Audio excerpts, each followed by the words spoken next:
I had always liked the alien in the first film, and I felt that there were too many aliens in the second one, especially played by sort of short, bulky stunt guys, you know. So I wanted to go back to the mystery of having one alien, which Fincher had already decided to do, but he did want a creature which we'd never seen before. Gordon Carroll, he asked me to do some creatures, new creatures. They want redesign the alien monsters. David was very interested in bringing Giger back on this one to get his take on the concepts. In his mind was a kind of puma or a beast like that. That was difficult. When finally I did it, it came out like a lion something, and that was not exactly that what he wanted. He wanted to have an erotic alien also. So I made my lips and the chin. With this part you can make a erotic lady. You don't need more than that, this part. That's the design I did for Alien 3 during 1 month. Sketches, and yeah, they are all for the fax machine. He didn't come to London, wanted to stay in Zurich, and he was doing sketches from his studio in Zurich. I made drawings with ink and the size that they go through the machine, and I made a lot of these drawings, and I worked very close together with Conny de Vries, and he is modeling in plasticine the things, and so we discussed everything, and that's much better than to work alone. The purpose of the figure. Oh, it is, of course, it is easier for David Fincher probably to see how it is really like from the top, from the back, from all the how it functions as a three-dimensional figure, because this you will see then in the movies. Just to show, the first alien I did was more a human being, and the third one, a third film, it's more a beast, more elegant. All the mistakes or the not nice forms, I try here to make it better, to make it more elegant, more quick, and more aesthetic. There are, for instance, these tubes on the back. I did them because of the long skull. If he stands, but if he's like a beast, then the long head is just over the shoulder. He doesn't need any supporting.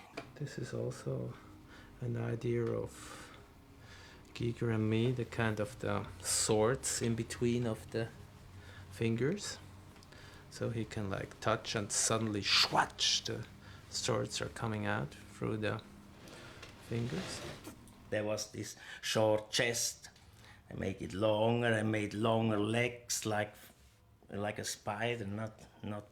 And then the tongue of the first alien was so like a, in a way, not organic. It was a tube with these teeth in front. It was really not. So I make a very elegant tongue, like a sword. They can roll the tongue out, push out, and then it goes. The victim got in the mouth, and by pulling back, the whole interior of the victim came out. It must be horrible. Then I have some design of the kiss. There are different kind of kisses. One, there probably he could, this alien could be very erotic, and there are a lot of monks here, and probably it could be a situation where they kiss each other and come close with the lips, and then like here, and then finally zack, and probably you see the eye open a little bit, and then you see some blood running between the lips, and then he pulls out, and then it will be like that a little bit. I mean, this one with the kiss was tilted behind his head, and now he's going at everything back. Here, the poor guy has pointed the lips for a kiss, but he kissed him in the eye. I tried to make a kind of second skin, like that they are perhaps from a saxophone or from something work and they give sound, and how the creature feel. So you should hear how he feels. It's a kind of finger brain who should move, like when a wind is blowing over the grain. And this is the color. The color, they can be open. If this goes like that, they will be pointed. So, pointed like a so. And the Bambi design, that was the idea of Mr. Fincher, to have a Bambi like, it shouldn't be like the chest burster, an ugly thing. It should be Bambi, so a creature you like in a way, but not too nice. And my first design was too nice. There has been like little bears, so I made it longer feet, and also a little,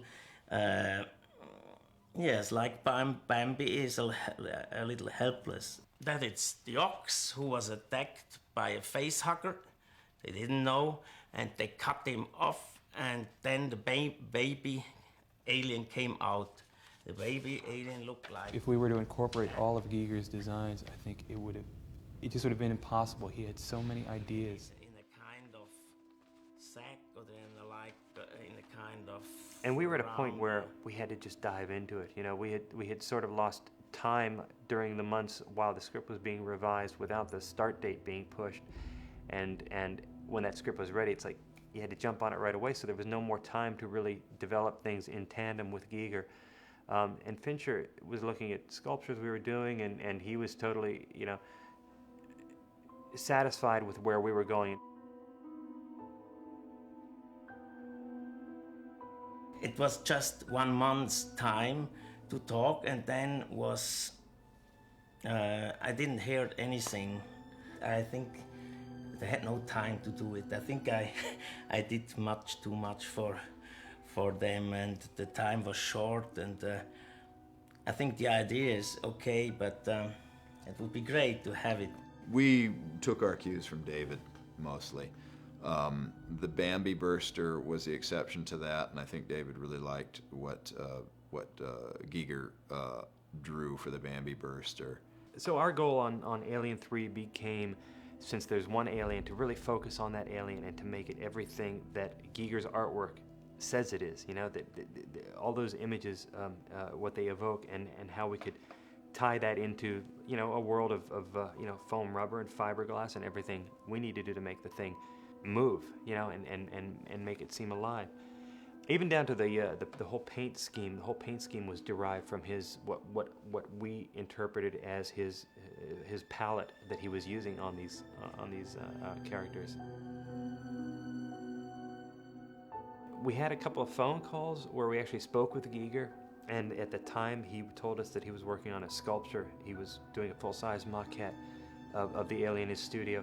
So he invited us to come to Switzerland, invited Alec and I to come to Switzerland, and at the time we were so under the gun, schedule-wise, that we, respectfully said, we can't do that right now. And that is the one thing that I always regret, to have had that invitation, and to just kind of put it off for now and say, maybe when the film is done, maybe afterwards.